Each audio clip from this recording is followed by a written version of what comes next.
Hallelujah. Am I right? The Senate will come to order.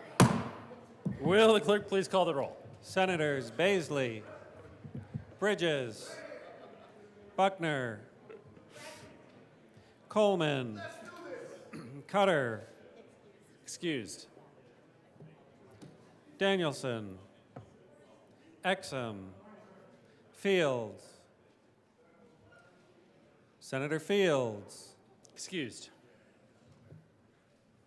Gardner, Excused. Janal, Gonzalez, Excused. Hanson,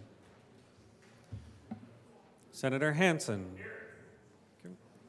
Henriksen, Huckes Lewis, Kirkmeyer, Kolker,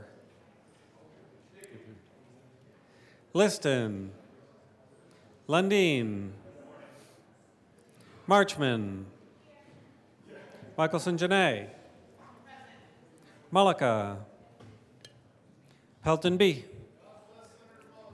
Pelton R, Priola, Rich, Roberts, Rodriguez, Simpson, Smallwood, Sullivan, Van Winkle, Senator Van Winkle, Oh, excused. Will,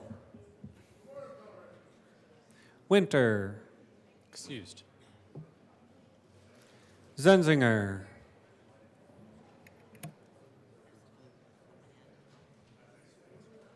Senator Van Winkle,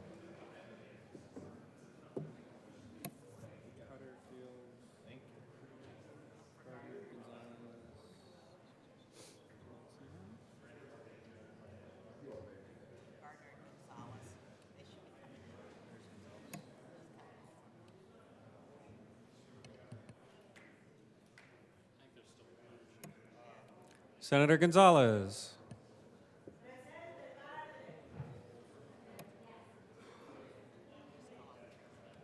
Mr. President, Here. Morning roll call is 31 present, 0 absent, 4 excused. We do have a quorum. Senator Roberts, would you please lead us in the Pledge of Allegiance? Thank you, Mr. President. Colleagues, please join me in the pledge. I pledge allegiance to the flag of the United States of America and to the republic for which it stands, one nation, under God, indivisible, with liberty and justice for all. Approval of the journal. Senator Pelton. Thank you, Mr. President. I move the Senate Journal of April 10th, 2024 be approved as corrected by the Secretary. You have heard the motion. All those in favor say aye. Opposed, no? The ayes have it. The motion is adopted. Will the clerk please add Senator Fields and Senator Gardner to the roll?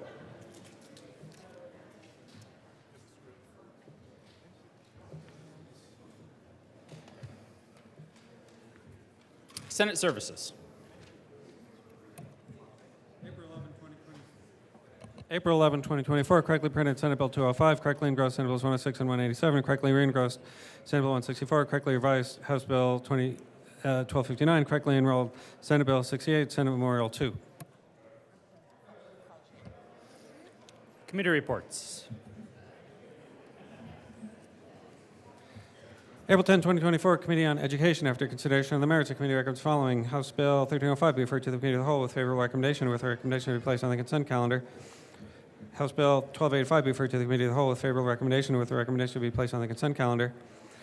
The committee has had under consideration, has had a hearing on the following appointments. It recommends that the appointments be placed on the consent calendar. A confirmed member of the Board of Governors of the Colorado State University System for a term expiring December 31, 2026, Dominic Gasandi of Pueblo, Colorado, to serve as a member with experience in production agriculture who resides in southern Colorado, occasioned by the resignation of Armando Valdez of Elhara, Colorado. Appointed members of the Board of Trustees for the Colorado School of the Deaf and Blind for terms expiring July 1, 2026, Pete Lee of Colorado Springs, Colorado, occasioned by the resignation of Alan Ward of Poncha Springs, Colorado. Appointed George Wolf of Canyon City, Colorado, occasioned by the resignation of Stephen Lindauer of Castle Rock, Colorado. Appointed effective July 2, 2023, for term expiring July 1, 2027, Michael Stone of Boulder, Colorado, to serve as a representative of the blind community. Appointed members of the Board of Trustees for Metropolitan State University of Denver for terms expiring December 31, 2024.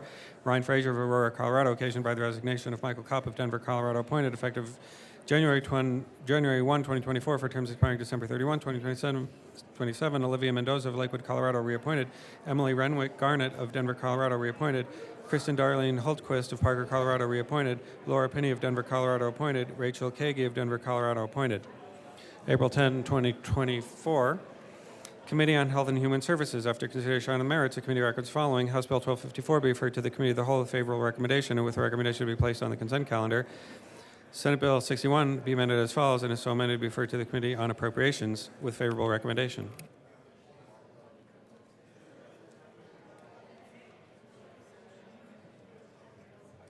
April 10, 2024, Committee on Judiciary. After consideration on the merits, the committee records the following. House Bill 1244 be amended as follows, and is so amended be referred to the Committee of the Whole with favorable recommendation, and House Bill 1251 be referred favorably to the Committee on Appropriations.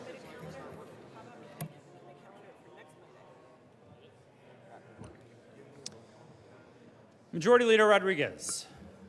Thank you, Mr. President. I move that the Senate proceed out of order for the consideration of resolutions. The motion is to proceed out of order for the consideration of resolutions. All those in favor say aye. Aye. Opposed, no? The ayes have it. The motion is adopted. The Senate will now proceed out of order. Mr. Majority Leader. Thank you, Mr. President. I move to proceed out of order to take up Senate Joint Resolution 19. Motion is to proceed out of order to take up Senate Joint Resolution 19. All those in favor say aye. Aye. Opposed, no? The ayes have it, and the Senate will now take up Senate Joint Resolution 19. Will the clerk please read the title of Senate Joint Resolution 19? Senate Joint Resolution 19 by Senators Zenzinger and Smallwood and Representatives Byrd and Soper concerning Colorado Youth Entrepreneurship Awareness Week. Senator Zenzinger. Thank you, Mr. President. I move Senate Joint Resolution 19, and I ask that it be read at length. Will the clerk please read Senate Joint Resolution 19 at length? Senate Joint Resolution 19 by Senators Zenzinger and Smallwood and Representatives Byrd and Soper concerning Colorado Youth Entrepreneurship Awareness Week. Whereas Colorado is home to the only bank in the world specifically designed for young people 21 years of age and under, the Young Americans Bank. And whereas in 1984, Bill Daniels, known as the father of cable television, read about a group of Denver students unable to obtain a bank loan, and Daniels realized that our society was doing a disservice to youth by not allowing their participation in our financial system. And whereas Bill Daniels' response to the problem was to create a bank just for young people that would teach them financial principles, and the Young Americans Bank opened in Denver, Colorado during August 1987. And whereas the Young Americans Bank allowed young people to learn financial responsibility through the use of banking products and services, and allowed them to take their financial future and the future of their communities into their own hands. And whereas within its first few months, the Young Americans Bank opened thousands of accounts, and soon requests for tours, classes, and school presentations poured in. And whereas by 1988, a 501c3 nonprofit was formed to provide programs complementing the educational mission of the Young Americans Bank. This nonprofit, now known as the Young American Center for Financial Education, still functions today to provide a variety of hands-on programs that develop financial skills and relevant learning for youth. And whereas to this end, the Youth Biz program at the Young American Center for Financial Education was created, the largest and most comprehensive youth-serving entrepreneurial organization in Colorado. And whereas the Youth Biz program offers different curriculum options for a range of ages, such as Youth Biz Startup, which lays the foundation of business and entrepreneurship and is geared toward middle school students, Youth Biz Out of the Box, which builds upon the foundation of Youth Biz Startup by taking students through the business cycle as they start a real-life business venture, and Youth Biz Stars, which is tailored for youth ages 6 to 21 who are interested in business ownership and includes workshops, business tours, mentorship opportunities, and competitions. And whereas, starting as one small bank in 1987, the Young Americans Bank has served more than 79,000 customers, and the Young American Center for Financial Education has served more than 750,000 program participants. And whereas research demonstrates that a large percentage of people of all ages lack basic financial knowledge to ensure long-term financial stability for themselves and for their families. And whereas the central mission of the Young Americans Bank and the Young American Center for Financial Education still remains in action today as they work to bridge this knowledge gap through statewide programs purposefully designed to enable young people to prosper in our free enterprise system. And whereas young people have already worked to contribute to our nation's economic success, and our nation will continue to benefit in the future by equipping them with financial education and tools to support their success. Now therefore be it resolved by the Senate of the 74th General Assembly of the State of Colorado, the House of Representatives concurring herein, that we, the members of the Colorado General Assembly, 1, designate the first week of June as Colorado Youth Entrepreneurship Awareness Week. 2, strongly encourage local economic development organizations during the first week of June to A, facilitate youth financial literacy and business education programs, B, host events targeted toward youth entrepreneurship, and C, host an annual competition for youth entrepreneurs in Colorado. And 3, urge Governor Jared Polis's office to host an annual statewide youth business and entrepreneurship competition during Colorado Youth Entrepreneurship Awareness Week. Be it further resolved that copies of this joint resolution be sent to Governor Jared Polis and Aspen Peterson, Young American Center for Financial Education Youth Advisory Board Member. Senator Zenzinger. Thank you. Members, you may be seated. I just wanted to make a few remarks regarding this resolution today. Colorado's youth are pretty extraordinary, and I think we're pretty privileged today to be able to have so many youth in the chamber in order to witness this. Specifically, we have youth that are doing amazing things in business and entrepreneurship in Colorado. Kids these days are not just running lemonade stands. Many of our Colorado youth are starting and running national companies all before they graduate high school. Senator Smallwood. Thank you, Mr. President. Luckily, Colorado also has some amazing organizations that support these youth. Organizations such as the Young American Center for Financial Education in Cherry Creek, founded by Bill Daniels, support and educate over 70,000 young people in the Denver metro area each year in the areas of business and finance and entrepreneurship. Senator Zenzinger. And many of our states and state-run supported youth entrepreneurship programs ensure that their kids get access to the life-changing skills that starting your own business and learning about finance can provide. This resolution today allows Colorado's youth that same opportunity. Senator Smallwood. We've had the honor to meet some of these outstanding young people, these young entrepreneurs here in Colorado. Some of them are here today. They're asking for our help to shine a light on youth entrepreneurship in Colorado with this resolution, Senate Joint Resolution 19. Senator Zenzinger. This resolution designates the first week in June as Colorado Youth Entrepreneurship Awareness Week. It encourages local economic development departments to host youth entrepreneurship classes, contests, and events during that week. Lastly, it encourages the governor's office to lend their name and to support an annual youth business contest. Senator Smallwood. Thank you, Mr. President. This resolution, along with the leadership of these amazing youth and organizations, will allow us to help grow youth entrepreneurship in Colorado by providing all young people in Colorado with events and contests to grow their interest in business and entrepreneurship. Senator Zenzinger. And my final remarks is it's my pleasure to be able to welcome the architect of this resolution, one of the youths who is a member of the Young American Center for Financial Education, who is the genesis of this idea, who is able to be with us here today in the chamber. And so I just want to welcome Aspen and her father. Thank you so much for being here with us today and for all of your hard work on this.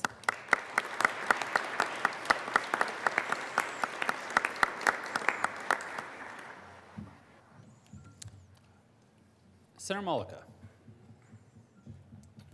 Thank you, Mr. President. Thank you to the sponsors for bringing this resolution. Members, any chance that I have to get up and speak about Bill Daniels, I'm going to take that opportunity.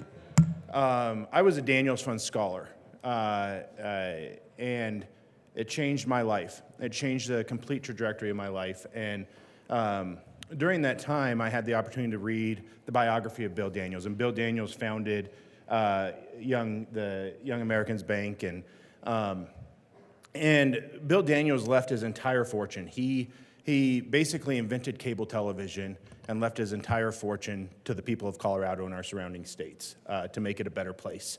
And the thing I love about Bill Daniels is that Bill Daniels failed. Bill Daniels had addictions, and he went bankrupt. He went bankrupt after becoming a really wealthy man. And he left a lot of people on the hook when he went bankrupt, and vendors. And Bill Daniels came back once he made his money back, and he paid every one of those vendors back. And then when he passed away, he left every single dollar he had to the people of this state. Young Ameritown is amazing. I went through it, and the financial literacy that it offers is amazing. It's really neat to see it come full circle. My daughter went to Young Ameritown this year. She ran for mayor. I told her to stay away from politics.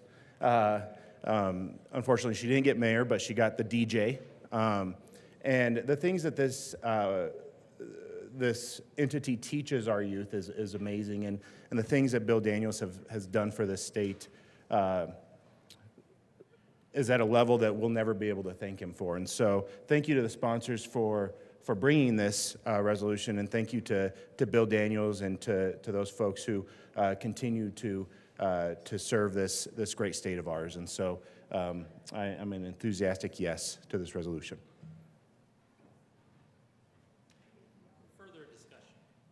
Further discussion on the resolution. Seeing none, the motion before the body is the adoption of Senate Joint Resolution 19. Are there any no votes? With a vote of 33 ayes, 0 noes, 0 absent, 2 excused, Senate Joint Resolution 19 is adopted. Co-sponsors, Senator Smallwood. Thank you, Mr. President. We move that the current roll call be added as co-sponsors. Seeing no objection, the current roll call will be added as co-sponsors to Senate Joint Resolution 19. Thank you, members. Mr. Majority Leader. Thank you, Mr. President. I move to lay over Senate Joint Resolution 18 to the end of the calendar.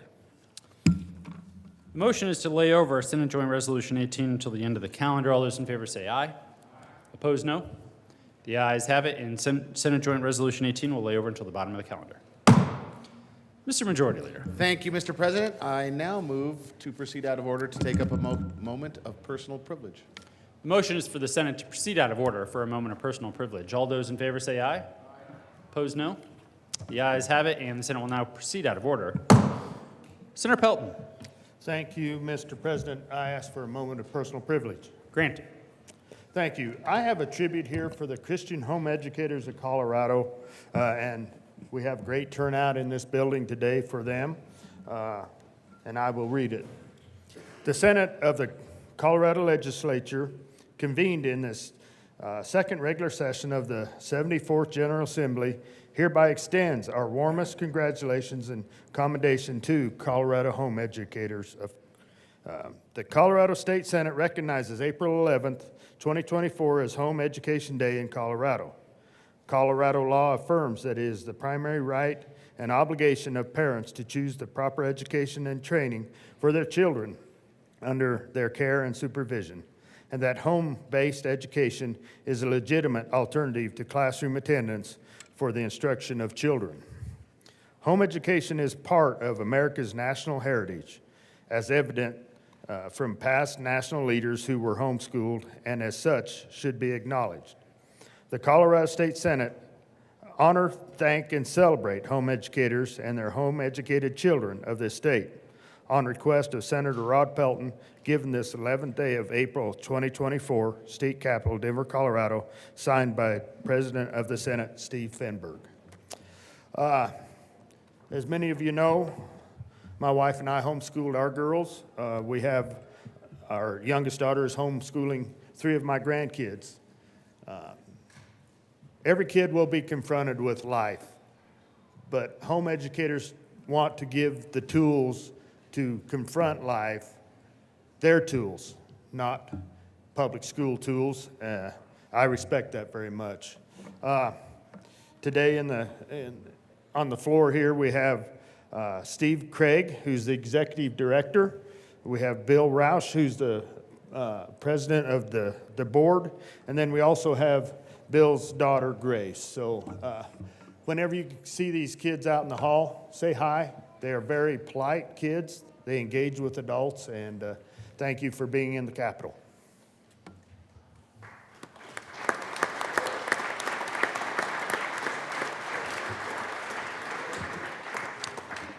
Senator Liston. Thank you, Mr. President. Mr. President, I just wanted to come down and speak on behalf of this tribute. I am a product of public schools. Don't everybody laugh. But in my day and age, way back when we had to walk to school and there was no electricity, is that there was no such thing, or certainly there was not the movement of home education, Christian home education. And during my years of being here under the dome, each year I've noticed how the movement of the Christian home educators has grown and prospered. As I look around, I assume some of these people, most of these people, are from that movement. But what really impresses me is not only the great education that I'm sure that they get, but their mannerisms and how polite they are. They come up and they look us in the eye. They shake our hands. They say, yes, sir, no, sir, yes, ma'am, things like that I was taught and so forth. But it's so refreshing to see such quality kids and their family. So welcome to you all. It's great to see you, and I'm sure your movement is going to continue to grow and prosper. And thanks for all you do. Thank you very much.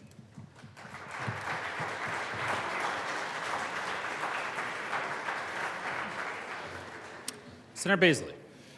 Thank you, Mr. President. Yeah, I just want to welcome all the Christian home educators to the Golden Dome. And as y'all know, the government serves you and not the other way around.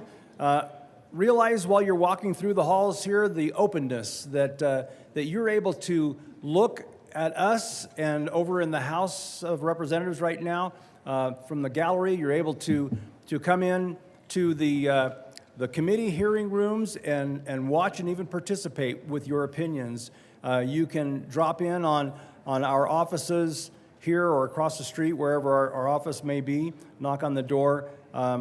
Just hope that it comes across to you that even though this is a bit of a grandiose building, that it is transparent, it is open, and the intent is not just the formality, but to convey that we work for the people, we work for you. So thank you for coming and just reminding us that you are here. We appreciate the Christian home educators, students and their parent/teachers, and all the amazing things you do to contribute to Colorado. Welcome. Thank you, Mr. President.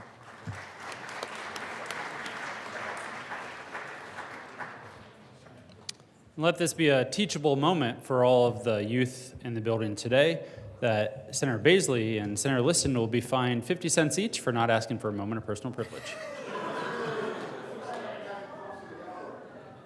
No, they were all pretty good about that. A teachable moment. Yes, there are rules that one must follow in society. Mr. Majority Leader. Thank you, Mr. President. Just want to make a brief announcement to everybody before we start into thirds. The IT staff has installed a new printer over here to the side of the chamber. In addition to the current printer, the printer is named Send-Floor-New. Joe is here from LIS. If you would like assistance getting the printer set up for you on your devices, just to let you know there's been some problems. So there's somebody here to assist on the new printer. Mr. Minority Leader. Thank you very much. Are we making announcements?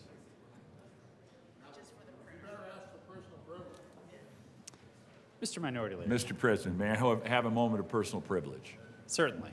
Thank you very much. I think it looks like perhaps some of the people that are in the gallery and watching proceedings may be leaving. I just wanted to acknowledge that we as the Senate, the 35 members of the General Assembly who serve in this Senate, are now entering into that most formal part of our proceedings. That's the third reading of bills. It's the final of the three reading of bills. We as senators sit in our chairs and we're quiet and respectful of those who are speaking in the well, and we do not demonstrate any way, positively or negatively, to the things that are said in the well. Teachable moment. Thank you, Mr. President. Third reading of bills. Final passage.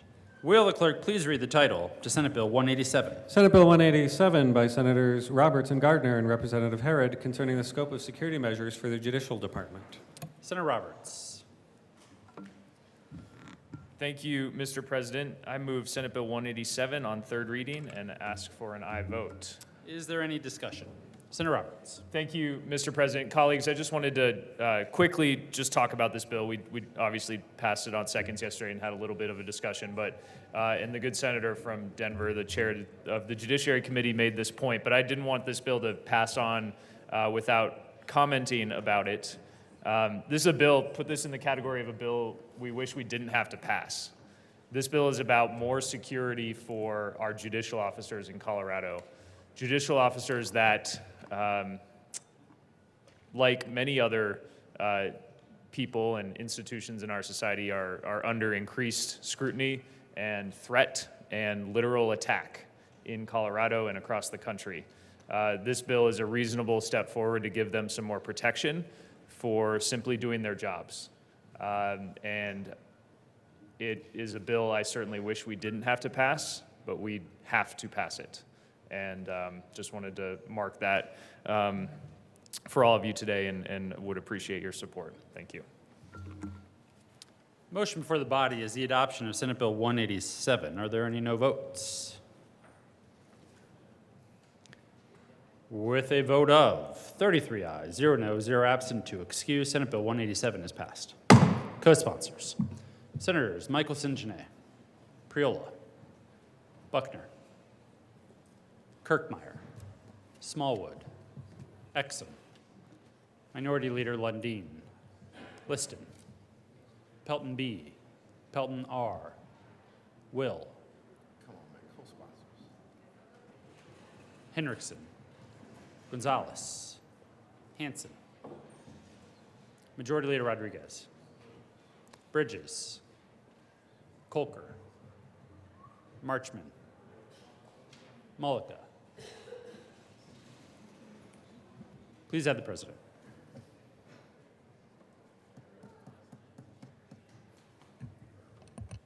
Robert, are you leading this over? You leading this bill over? Mr. Majority Leader. Thank you, Mr. President. I move to lay over House Bill 1259 until Tuesday, April the 16th. The motion for the body is to lay over House Bill 1259 until April 16th. All those in favor say aye. Opposed, no. The ayes have it. And House Bill 1259 will be laid over until April 16th. Will the clerk please read the title to Senate Bill 106? Senate Bill 106 by Senators Zenzinger and Coleman and Representative Byrd concerning legal actions based on claimed defects in construction projects. Senator Zenzinger. Thank you, Mr. President. I move Senate Bill 106, and I would like to request permission for a third reading amendment. Senator Zenzinger, would you please explain the need for a third reading amendment? Yes, we need to make a technical adjustment to change the citation format. This change was brought forward to us by our drafter. On page 6, line 18, they would like to insert parentheses versus commas.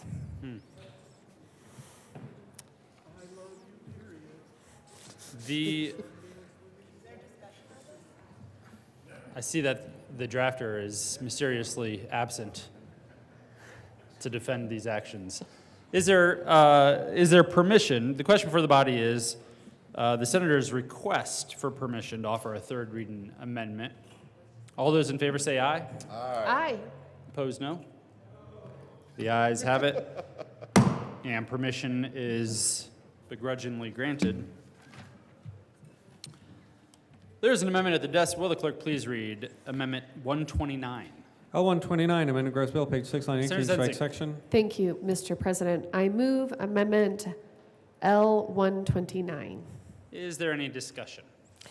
This is a Senator technical Zenzinger. change to the citation format. There is an old way of doing citations in our statutes, and one of those versions was carried forward in the redrafting process, and our drafter asked that we standardize the existing format. Further discussion. Senator Gonzalez.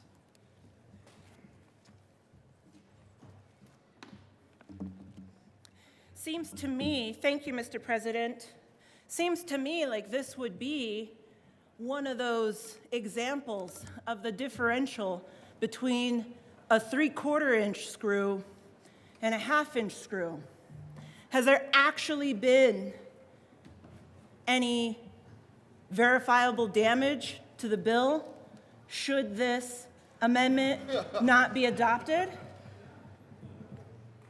I argue there is certainly opportunity to correct this defect should this bill pass and move on to the House.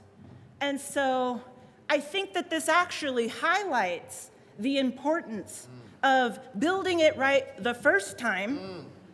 I think that it's actually demonstrative of the ways in which these minor, subtle policy changes can have incredible impacts on the law. I think it's actually a demonstration that when a homeowner finds something that is defective, that they should have the ability to cure the issue. This bill seeks to narrow the opportunities for homeowners to correct the issues that they find. L129 is but the latest example of why it's important to get it right the first time. And even when you are as diligent and good as Mr. Payne is and the entire staff of the Office of Legislative Legal Services, let us remind ourselves that sometimes you need the opportunity to get things fixed. We've granted permission. I hope that this doesn't cost a whole arm and a leg of litigation. It shouldn't. But this is exactly demonstrative of what's been at issue in the entirety of Senate Bill 106. Because for us, this is but a technical amendment. For a homeowner, it's but a zoning change. For a failure of a warranty. For a homeowner, it's, hey, my roof wasn't installed properly and I've now lost my warranty. I argue that there's plenty of opportunity to go and use another mechanism in the House to correct this amendment. And so for that reason, I respectfully ask, with all love and respect, to the good, incredible, thoughtful work of our ever diligent Office of Legislative Legal Services, I ask for a no vote on 129. Senator Coleman. Thank you very much, Mr. President. I ask for an aye vote on 129. Mr. Minority Leader. Thank you very much, Mr. Chair. I rise in support of the technical amendment. The metaphor that we just heard described is a little bit strained. I'll jump in and seek to extend the conversation around the metaphor as someone who has worked in the construction industry for a significant part of my younger life. It's why I'm deaf now, quite frankly. When you build, you have conceptual drawings, and then you actually have final drawings, and you have shop drawings, the drawings from which you will build. And the shop drawings include details. Their detail is what this particular element will look like, what that particular return might be. It gives all the elements. The language, the laws, the work we write are not, in fact, the product. The product is society. The product is the way we engage and interact with each other based on the shop drawings that we provide. So this shop drawing just needed one more adjustment before it went to the field for the construction of the law that we will all live with. So I get the idea. I understand the opposition to the bill and the opposition, therefore, to the technical amendment. I do not join in that opposition to either the bill or the technical amendment. But the reality is we are getting it right. And quite frankly, the people that build the homes we live in seek diligently to do that with changes to shop drawings as they head to the field to construction. I think that's what this is. It's an update on the detail that we needed so we could get our correct shop drawings and build the law right. The motion is the adoption of Amendment L129 to Senate Bill 106. Are there any no votes?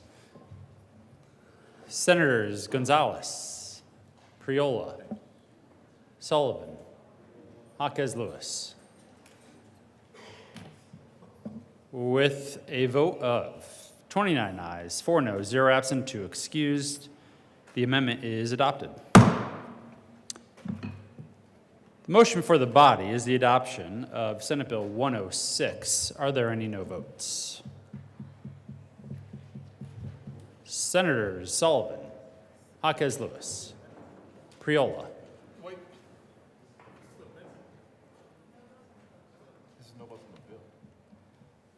Mr. Majority Leader, Kolker.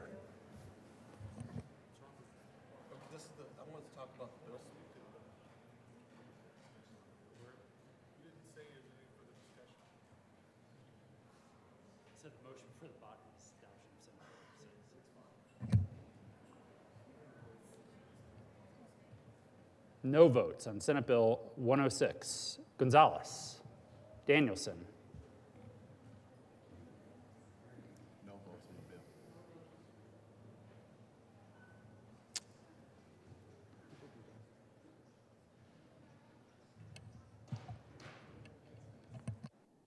I got you.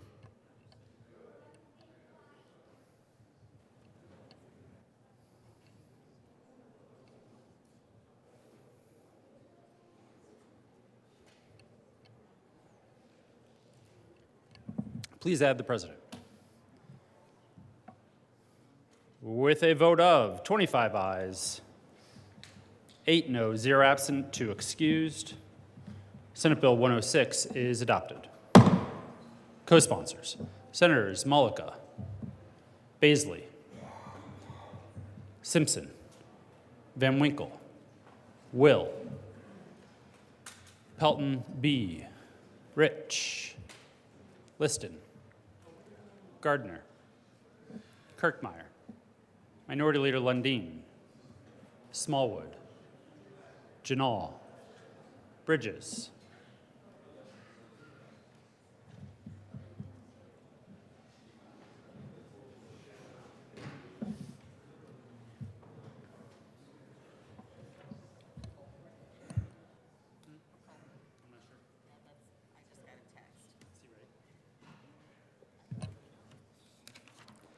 General orders, second reading of bills.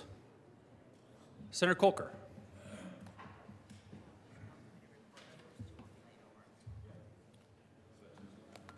Thank you, Mr. President. I move the Senate resolve into the Committee of the Whole for consideration of general order, second reading bill. You have heard the motion. All those in favor say aye. Opposed, no. The ayes have it, and the motion is adopted. The Senate will resolve itself into the Committee of the Whole for the consideration of the general order, second reading of bills, and Senator Colker will take the chair.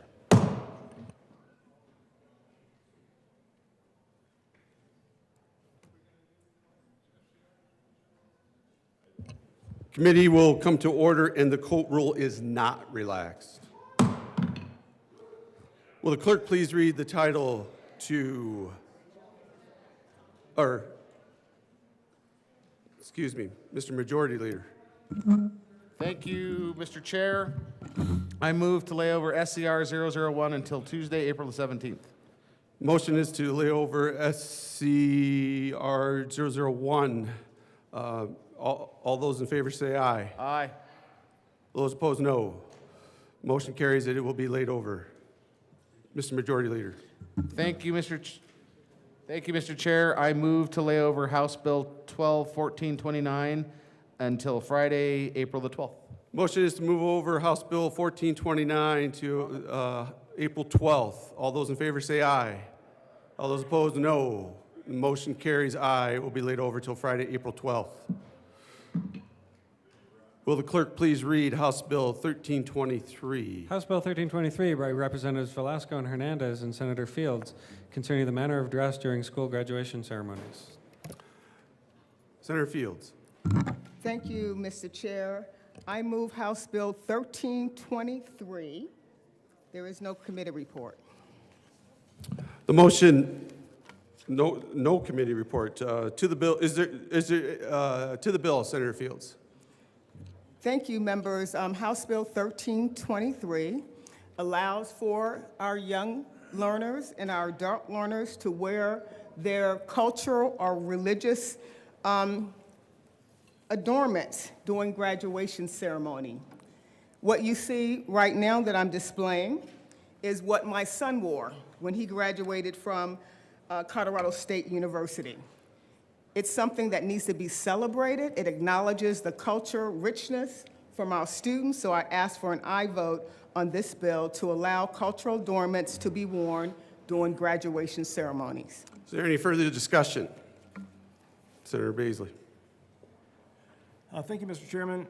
We heard this, the bill in committee, and I think it has great heart, and I appreciate the sentiment of this bill immensely.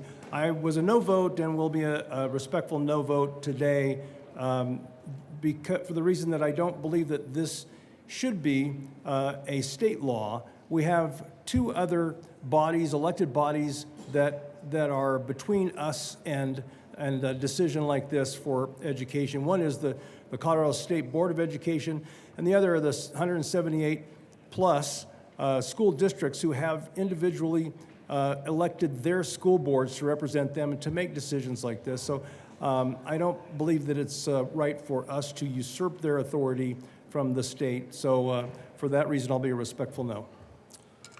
Any further discussion? Seeing none, the motion before the body is the adoption of House Bill 1429. All those in favor say aye. All those opposed say no. The ayes have it, and the bill is adopted.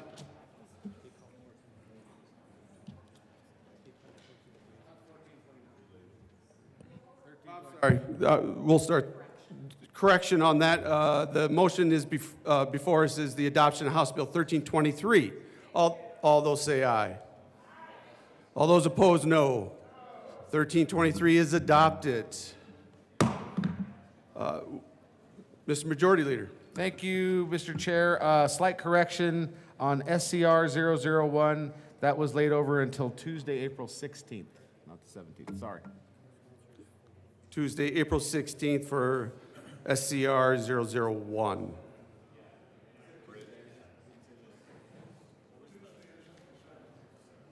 Will the clerk please read the title to House Bill 1154?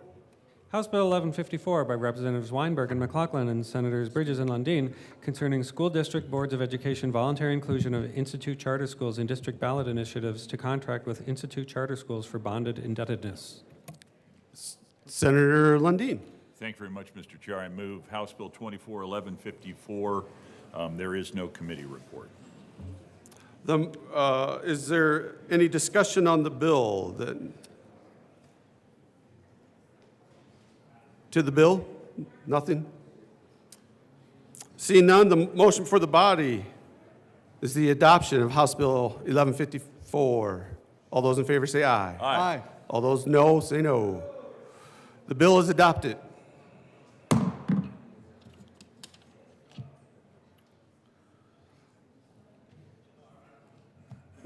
Mr. Majority Leader.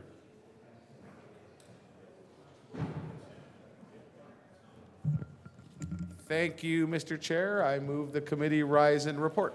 Motion for the committee is to rise and report. All those in favor say aye. All those opposed, no. The ayes have it. I told you didn't need to take your coat off. The committee will rise and report.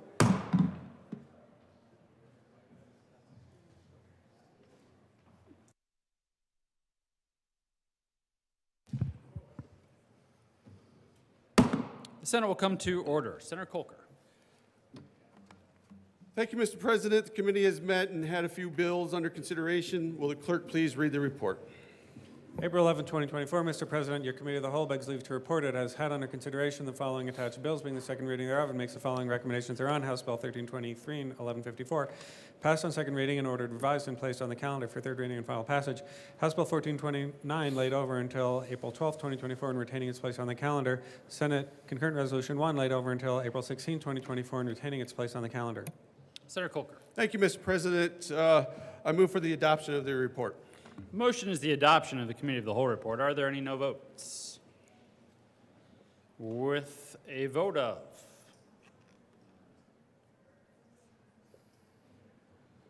33 ayes, 0 no, 0 absent, to excuse Committee of the Whole report is adopted.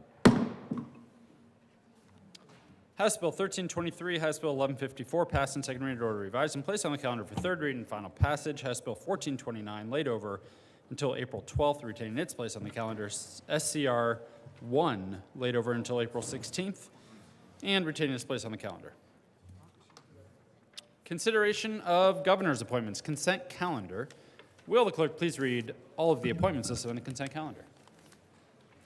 Members of the Air Quality Control Commission for terms expiring January 31, 2027, Chris Reuter of Westminster, Colorado, to serve as a representative of technical industrial experience, reappointed. Martha Rudolph of Denver, Colorado, to serve as a representative with legal training, reappointed. Mr. Majority Leader. Thank you, Mr. President. I move for passage of all the appointments on the consideration of governor's appointments consent calendar, which is Curtis Reuter of Westminster, Martha Rudolph of Denver for the Air Quality Control Commission. Is there any discussion? Seeing none, the motion for the body is the confirmation of the appointments on the consent calendar. Are there any no votes? With 33 ayes, 0 no, 0 absent, to excuse, the appointments are confirmed. Consideration of governor's appointments. Will the clerk please read the appointments to the Transportation Commission? Members of the Transportation Commission for terms expiring July 1, 2027, Shelley Cook of Arvada, Colorado, to serve as a commissioner for the 2nd Transportation District, appointed. James Kelly of Fort Collins, Colorado, to serve as a commissioner from the 5th Transportation District, appointed. Rick Ritter of Oak Creek, Colorado, to serve as a commissioner from the 6th Transportation District, appointed. Barbara Bowman of Grand Junction, Colorado, to serve as a commissioner from the 7th Transportation District, appointed. And Hannah Parsons of Colorado Springs, Colorado, to serve as a commissioner from the 9th Transportation District, appointed. Senator Priol. Morning, Mr. President. I move the appointment of Shelley Cook, James Kelly, Rick Ritter, Barbara Bowman, and Hannah Parsons to serve as members of the Transportation Commission. Is there any discussion? Senator Gonzalez. Thank you, Mr. President. I have a question about the Transportation Commission because I am just generally unfamiliar with the Transportation Commission, but I am quite familiar with a bill originating in the other chamber that seeks to shift the regional transportation district's governance authority. And so I'd like to understand how the Transportation Commission operates and what the difference between the Transportation Commission and the regional transportation districts' governance policies entail. Thank you, and I will defer to the chair or any member of T&E who can help us better understand why this board is appointed versus, say, elected. Thank you. Senator Priola. Thank you, Mr. President. To the good senator from Denver, thank you for that question. My understanding is out of the 11 regions in the state of Colorado, they seek a broad group of folks that have skills and backgrounds and as well participate in a lot of community engagement to understand the needs, transportation needs of their area and advocate to CDOT through the commission process on the direction to plow resources and plan for future expansion and future transportation needs. Senator Kirkmeyer. Thank you, Mr. President. I just want to point out what the Transportation Commission does. They're a Type 1 agency, and they have autonomy over the budget for transportation. There's very little general fund money that goes into the Transportation Commission's, into the Department of Transportation for their budget. The commission develops all the planning and the policy around the transportation dollars that are spent in the state of Colorado. They develop the plans with regard to and policies with regard to the 10-year development plan.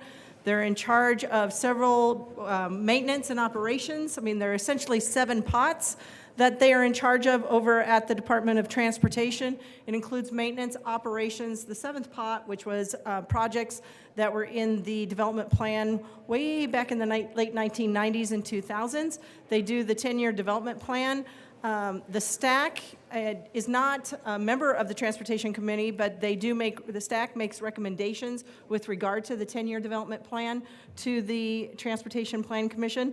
They are supposed to be representative of not only of their area, but also have a background in transportation, whether that's aviation, transit, freight, but they should have some kind of background in transportation to really know what's going on. But basically, they run the department.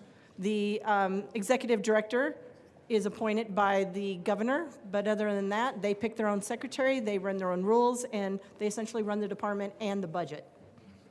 Senator Gonzalez. And I'm sorry. Senator Kirkmeyer. Thank you, Mr. President. And I would agree with you. I'd like to know why we don't elect them. I'm with you.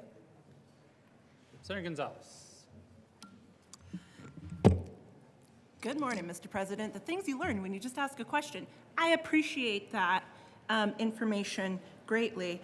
I'd like to, I'm only familiar with one of the 5 names of the individuals who are up for appointment.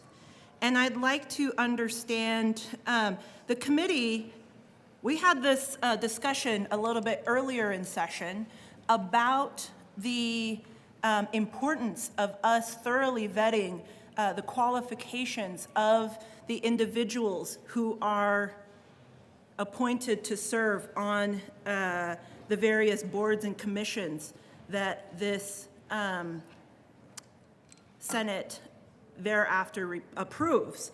And I'd just like to know, are the 5 members who are up for appointment today, can you help me understand their transportation expertise, their the geographical or racial, gender, and ethnic diversity of these appointments? Help me understand, because I am heretofore unfamiliar with these appointees. Thank you. Senator Priola. Thank you, Mr. President, and to the good senator from Denver's question. Again, as I mentioned earlier, there are 11 regions, and these are statewide. I don't want this to be confused with RTD, and there are 15 different elected board members, but the RTD district is much smaller than the entire footprint of the state of Colorado. The appointments and the members would complement existing experience and skill in current board members, and they also want to appoint members with strong community engagement and stakeholder skills with this unique lens. Each of the appointees during the process spoke well with their community needs and around transportation to have a level of alignment on our state goals. We're also recognizing the balance of the board. With this, it would be 36% of the boards would identify as BIPOC, and per statute, they are from every region of the state. So I could go into the details. I'll give you a little taste, like Shelley Cook from Arvada, registered Democrat, Transportation District D. Shelley brings a strong transportation expertise with 30 years of experience working in transportation sector. She's the president of Ride Provide, Inc., and previously served as the director of RTD Direct L as an Aurora City Council member. I won't read you the endorsements, but I'll move on to Jim Kelly, Fort Collins, unaffiliated, Transportation District 5. Kelly's an entrepreneur and strong fixture in Larimer County community with strong connections to the community. He brings strong project management experience. This will be helpful for CDOT's multimodal projects, as well as strong financial acumen from years of careful managing budgets for organizations of all sizes that will help in setting CDOT's budgets. So that's the oversight I mentioned earlier in the discussion. Number 3, Jim Kelly, unaffiliated, Fort Collins, Transportation District 5. Mr. Kelly is an entrepreneur, has started, managed, grown, and sold multiple companies over 35 years in business expertise. He's currently an investor and board member of Ride RNA, whose first product is RODL, I don't know exactly what that is, and a patented innovative bike product that combines Bluetooth technology with ergonomic bike grips. Rick Ritter, Oak Creek, Democrat, Transportation District 6. Mr. Ritter has been surveying Colorado about transportation and infrastructure needs for the past 40 years. That's a long time. He always made sure to focus his analysis on the northwestern Colorado community, and particularly its needs as wildlife, urban corridor, and multimodal transportation and interrelatedness to our environment. He will blend his analytics side well with the ability to stakeholder and get community feedback. Barbara Bowman, Grand Junction, Republican, Transportation District 7. Barbara Bowman has been in the hospitality and tourism industry for over 30 years in Grand Junction and has a strong understanding of the transportation needs as it so closely ties to tourism. She's a former division director of the city of Grand Junction and retired from Visit Grand Junction recently. Let me go on to the last but not least, Ms. Hannah Parsons, Colorado Springs, unaffiliated, Transportation District 9. And the reason there are only, I think, 5 here is because the other folks don't need to be reappointed or appointed because their terms are not up. But Ms. Parsons was previously the Chief Economic Development Officer of Colorado Springs Chamber and EDC. While she now has a full-time career in the private sector, she worked in various aspects of community and economic development for most of her career, as well as transportation. She worked with communities up and down the Front Range on long-term funding opportunities, participated in CDOT pay-per-mile pilot program, and convened mayors of Colorado Springs and Fort Collins for regular discussions to strengthen the strategy for I-25 north and south improvements. So, I mean, I think that's a pretty in-depth. I won't necessarily go into more detail on their resumes, but open up to any other questions. Senator Pelton. Thank you, Mr. Chair, or Mr. President. Thank you, Mr. President. Sorry, I corrected myself very quickly. I was the only no vote in committee on these appointments, and here's why. The governor decided to appoint all these new people when he only needed to appoint 3, because the current board, or the board before this, had 3 of these individuals who were up for reappointment to finish out their time. One of those people was Commissioner Gary Beatty. And Commissioner Gary Beatty from Lincoln County, who was also a former county commissioner, also served on the stack before he was appointed as the commissioner in Region 11. My frustration is that the governor told us he was going in a different direction. In other words, he was going to appoint somebody from Elizabeth instead of the Eastern Plains. This was very frustrating for many of us because although I do appreciate Elizabeth, and it used to be a small town when I was a kid, it is no longer that way. And my frustration is this is just one more poke in the eye to us in rural Colorado on our transportation system. One more for the governor to replace somebody like Gary Beatty, who had much experience in transportation. It's very frustrating for us to continually get ignored by this administration and picked on, because that's what it feels like. Because Mr. Beatty did an excellent job representing us on the commission. It's very frustrating. I participated as a former county commissioner. I participated in the Eastern TPR and worked with Gary. And I do appreciate the nice lady, Ms. Vasquez, that he did appoint on there. She's been gracious. She understands my concern, but she also understands how upset I was when this happened. It's wrong. And we're tired of it.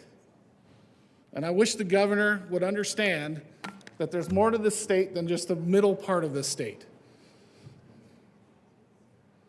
So that's why I was a no vote, and I'll stay a no vote on these appointments. I thank you for the time, Mr. President. Motion before the body is the confirmation of the members of the Transportation Commission. Are there any no votes? Senators Van Winkle, Baisley, Gardner, Pelton R., Pelton B., Hansen, Smallwood, Minority Leader Lundin, Liston, Kirkmeyer, Gonzalez. With a vote of 22 ayes, 11 noes, 0 absent, 2 excused, the appointments are confirmed.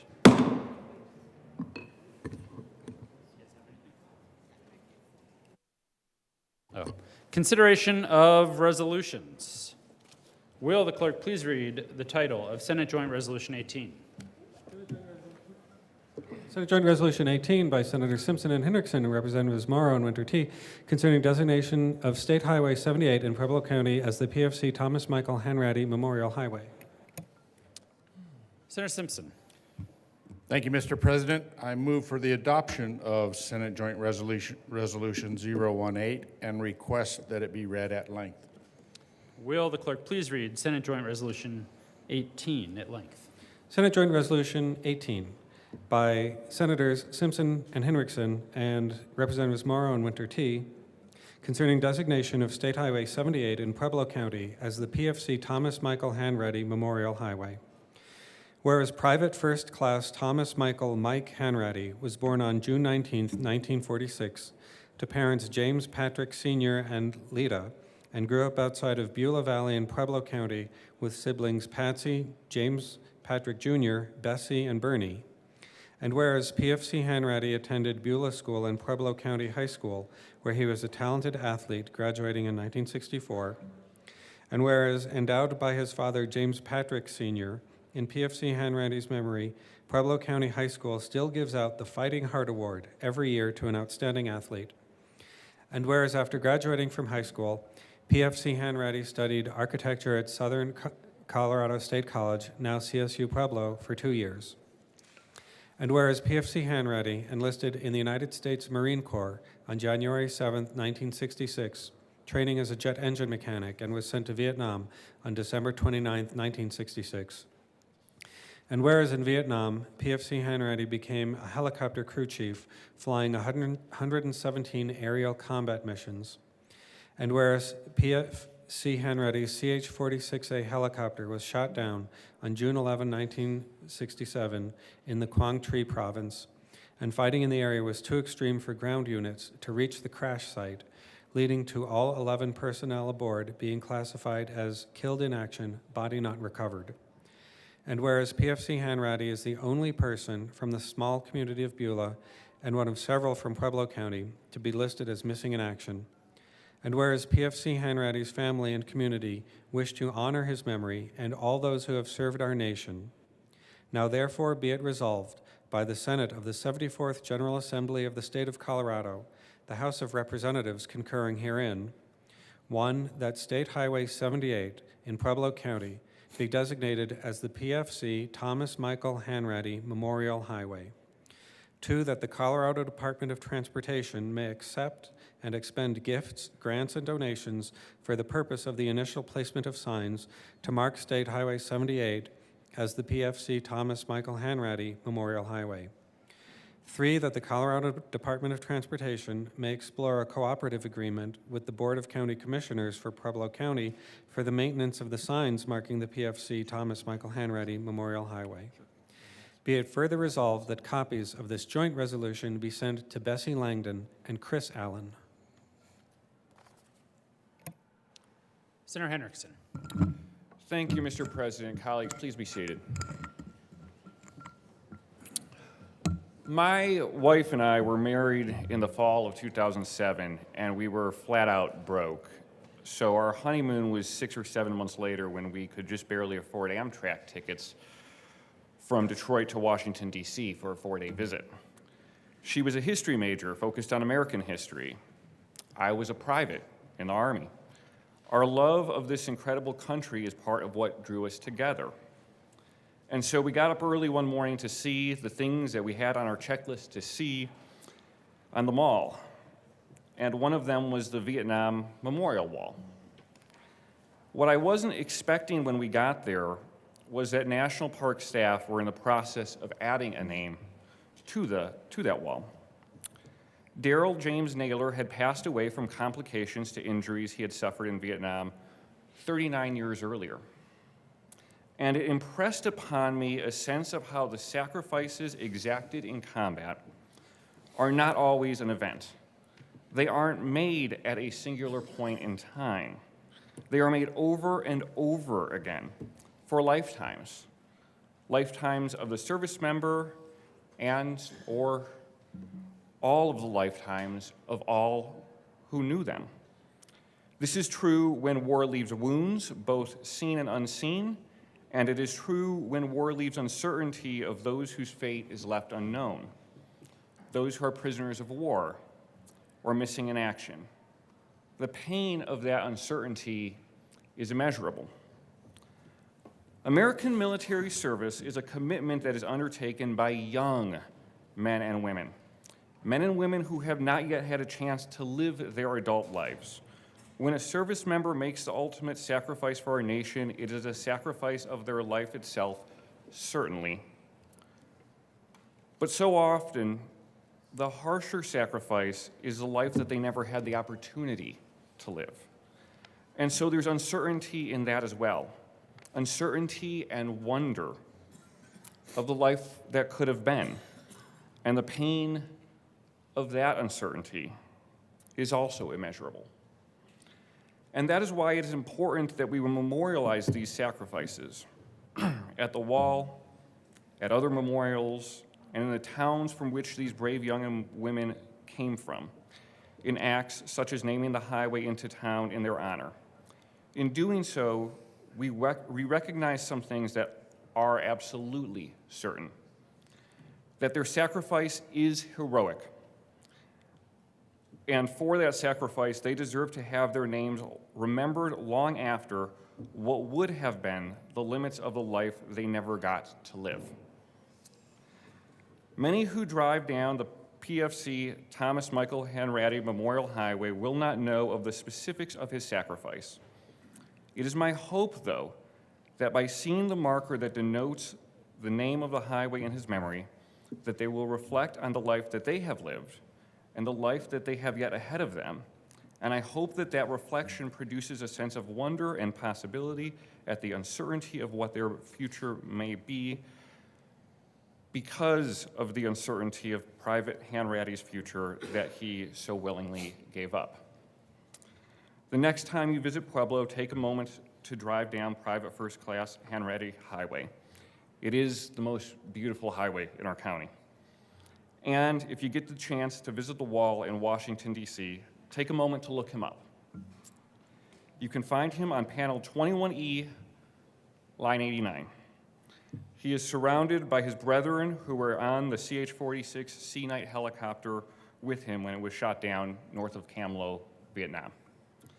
Their names are Captain Curtis Bolscheid, Private First Class Charles Chomo, Lance Corporal Dennis Christie, Lance Corporal John Foley, Lance Corporal Jose Gonzalez, Lance Corporal Michael Havranek, Lance Corporal James Cooey, Corporal Jim Mosher, Major John Oldham, and Private First Class James Widener.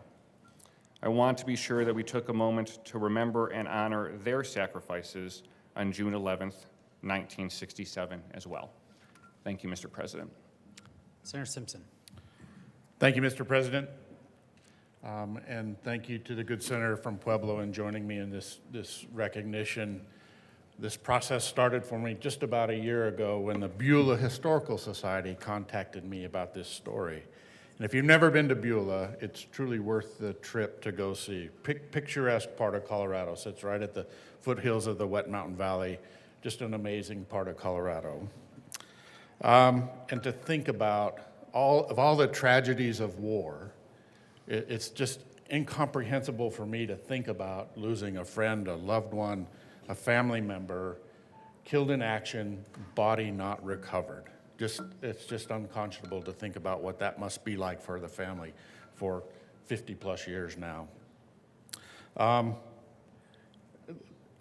do want to share just briefly with what Michael's sister Bessie Langdon shared with me, and it really just cuts to the chase right here.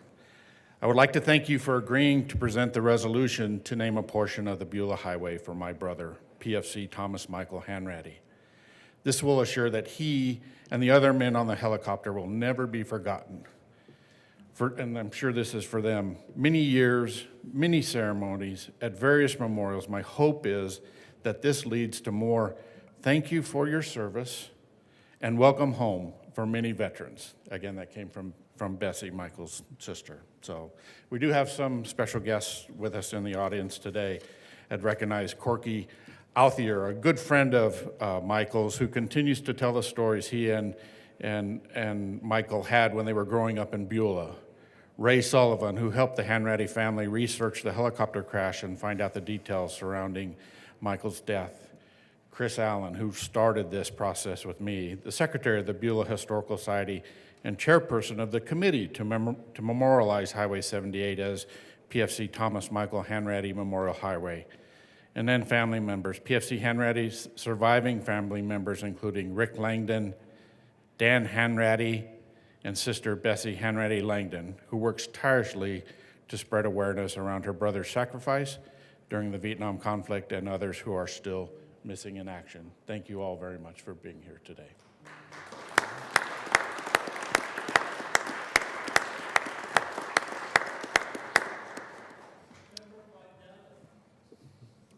Senator Simpson. Thank you, Mr. President. I renew my motion for the adoption of SGR 018 and request a roll call vote. The motion before the body is the adoption of Senate Joint Resolution 18. A roll call vote has been requested. Senators Baisley. Baisley, aye. Bridges. Bridges, aye. Buckner. Buckner, aye. Coleman. Coleman, aye. Cutter is excused. Danielson. Danielson, aye. Exum. Exum, aye. Fields. Fields, aye. Gardner. Gardner, aye. Janal. Janal, aye. Gonzalez. Gonzalez, aye. Hanson. Hanson, aye. Henriksen. Henriksen, aye. Hawkes Lewis. Hawkes Lewis, aye. Kirkmeyer. Kirkmeyer, aye. Kolker. Kolker, aye. Liston. Liston, aye. Lundin. Lundin, aye. Marchman. Marchman, aye. Michelson Janae. Michelson Janae, aye. Mullica. Mullica, aye. Pelton B. Pelton B, aye. Pelton R. Pelton R, aye. Priola. Priola, aye. Rich. Rich, aye. Roberts. Roberts, aye. Rodriguez. Rodriguez, aye. Simpson. Aye. Simpson, aye. Smallwood. Smallwood, aye. Sullivan. Sullivan, aye. Van Winkle. Van Winkle, aye. Will. Will, aye. Winter, excused. Zenzinger. Zenzinger, aye. Mr. President. Aye. Mr. President, aye. With a vote of 33 ayes, 0 noes, 0 absent to excuse, Senate Joint Resolution 18 is passed. Co-sponsors, Senator Henriksen. Thank you, Mr. President. I ask that the current roll call be added as co-sponsors. See no objection. The current roll call will be added as co-sponsors to Senate Joint Resolution 18. Thank you, colleagues. Thank you, members. The Senate will now stand in a brief recess to greet our guests.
The Senate will come back to order.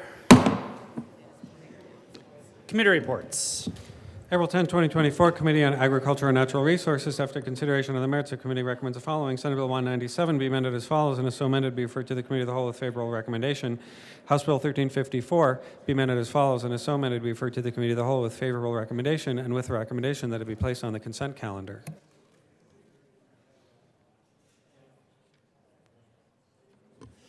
Announcements.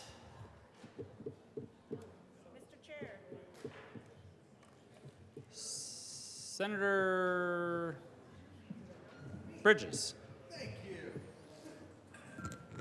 Thank you, Mr. President.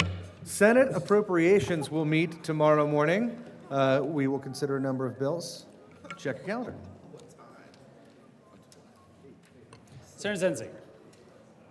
Thank you, Mr. President. Members, the Joint Budget Committee will be continuing our work on our conference committee today upon adjournment, as well as the 4 orbital bills that have been instructed to go to conference. Those did not take place last night, so they will take place today upon adjournment. Thank you. Senator Bridges. Thank you, Mr. President. You know, my wife Anne Marie used to be a professor, and she would tell her students, just look at the syllabus, pay attention to the syllabus. If you don't do the reading, it was on the syllabus, it's on you. But here we like to do what my wife also calls belts and suspenders. So check your programs, check your syllabi, check the calendar. But also tomorrow morning at 8 a.m., we will be hearing House bills. 1002, 1136, 1234, 1258, 1272, 1275, Senate bills 123, 171, 173, 179, 182, 183, 184, 185. Not bad. Senator Coleman. Thank you very much, Mr. President. Members, Senate State Veteran and Military Affairs Committee will be meeting today at 1:30 p.m. to hear House Bills 1147, 1348, 1174. Thank you, Mr. President. Senator Mullica. Thank you, Mr. President. Senate Finance Committee will meet upon adjournment, 15 minutes upon adjournment, to hear House Bill 1319 and Senate Bill 198. Senator Fields. Good morning, Mr. President. Members of the Senate Health and Human Services Committee, we will be meeting at 1:30, and there is a minor change that is not appearing on your calendar, but it is in the automated technology website that lists the schedule. The change is we will be hearing first Senate Bill 54. Thank you. Senator Exum. Thank you, Mr. President. Senate Local Government Housing Committee will be meeting 15 minutes upon adjournment, room 352, and we'll hear these bills in order. House Bill 1172 with Senator Kirkmeyer and Senator Mullica, House Bill 1094, Senator Roberts and Will, and Senate Bill 194 with Senator Roberts and Will. It is the Senator Roberts and Will Day. And welcome. Senator Danielson. Thank you, Mr. President. Folks, the Senate Business, Labor, and Technology Committee will meet at 10:55 in the old Supreme Court chambers. We'll be taking up 2 measures, House Bill 1156 and House Bill 1121. Thanks. Senator Roberts. Thank you, Mr. President. Agriculture and Natural Resources Committee, we will meet at 1:30. We have Senate Bill 199 followed by Senate Bill 127. Further announcements. Mr. Majority Leader. Thank you, Mr. President. Your local Majority Leader HR representative announcement is this is a reminder that open enrollment started on April 9th and will end on April 29th. Now is the time to make any changes to your benefits if you need to. Questions, please consult with the accounting office of Ledge Council. And on that last note, Mr. President, I move that the Senate adjourn until 9 a.m. Friday, April 12th, 2024. You have heard the motion. All those in favor say aye. Opposed, no? The ayes have it. The Senate will adjourn until 9 a.m. on Friday, April 12th, 2024.